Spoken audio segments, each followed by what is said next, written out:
প্রথম মহিলা দেখতেছি অসহায়, সে কিছু কুড়াইতেছে, আমি তার সাথে কথা বলবো।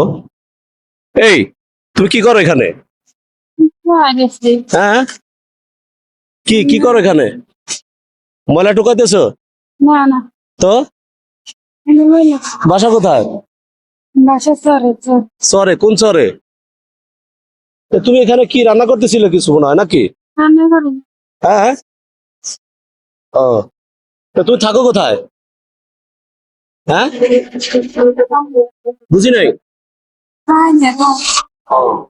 এখানে টুকাইতেছো তুমি, বাসা কোথায়, থাকো কোথায়? হ্যাঁ, বুঝি নাই, জোরে বলো। চরে? কোন চরে? সরকার চর গাইতে, এটা কোন জায়গায়? কাশ্মীর দেশে। আহ, তো তুমি এখানে একা, এটার মধ্যে কি আছে? হ্যাঁ, এর ভিতরে ময়লা টলা টোকাইছে আর কি, মানে এটা ওটা টোকায় বস্তাটা ভরে রাখছে। তো তুমি খাইছো? সকালে নাস্তা হয়েছে?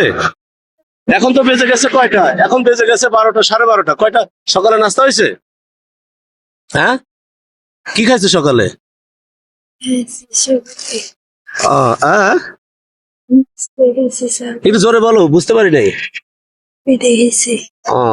তা তোমাকে আমি দুপুরে খাওয়ার জন্য নাস্তার টাকা দিই, হ্যাঁ?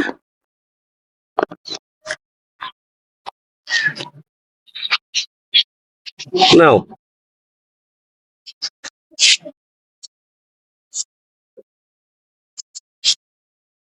যদি হবে, আচ্ছা, আর একটা দিচ্ছি, নাও। ঠিক আছে, নাস্তা খাই নিও, হ্যাঁ?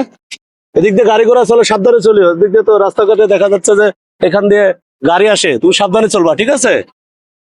ঠিক আছে। দর্শক, আপনাদের বলবো, যারা এই ভিডিওটা দেখতেছেন বেশি বেশি শেয়ার করবেন। এই ধরনের পথের কিছু মানুষ আছে যারা কারো কাছে হাতও পাততে পারে না, অসহায়, না খেয়ে তার অবস্থা খারাপ, এবং এখান দিয়ে গাড়ি ঘোড়া চলে, তার মৃত্যুর ঝুঁকিও আছে। এই ধরনের মানুষ দেখলে অবশ্যই তাকে সহযোগিতা করবেন, তার পাশে দাঁড়াবেন। ধন্যবাদ সবাই।